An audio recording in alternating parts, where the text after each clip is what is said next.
श्री विष्णु भगवान की जय। 12वां अध्याय। यमदूत कहने लगा कि जो कोई प्रसंगवश एक भी एकादशी के व्रत को करता है वह दुखों को प्राप्त नहीं होता। मास की दोनों एकादशी भगवान पद्मनाभ के दिन हैं। जब तक मनुष्य इन दिनों में व्रत नहीं करता उसके शरीर में पाप बने रहते हैं। हजारों अश्वमेघ सैकड़ों वाजपेयी यज्ञ एकादशी व्रत की 16वीं कला के बराबर भी नहीं है। एकादशी के दिन व्रत करने से 11 इंद्रियों से किए सब पाप नाश हो जाते हैं।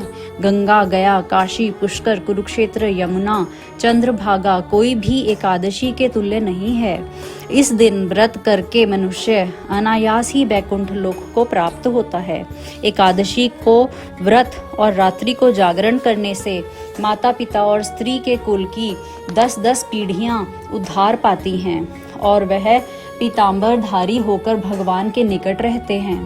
बाल, युवा और वृद्ध सब तथा पापी भी व्रत करने से नरक में नहीं जाते।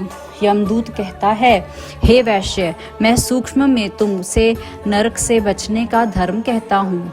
मन, कर्म और वचन से प्राणी मात्र का द्रोह न करना, इंद्रियों को वश में रखना, दान देना, भगवान की सेवा करना, नियम पूर्वक वर्णाश्रम धर्म का पालन करना, इन कर्मों के करने से मनुष्य नरक से बचा रहता है। स्वर्ग प्राप्त करने की इच्छा से मनुष्य गरीब भी हो तो भी जूता, छतरी, अन्न, धन, जल कुछ न कुछ दान देता रहे।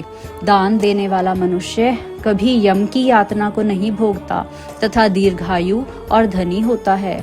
बहुत कहने से ही क्या अधर्म से ही मनुष्य बुरी गति को प्राप्त होता है।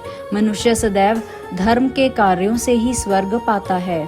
इसलिए बाल्यावस्था से ही धर्म के कार्यों का अभ्यास करना चाहिए। बोलो श्री विष्णु भगवान की जय।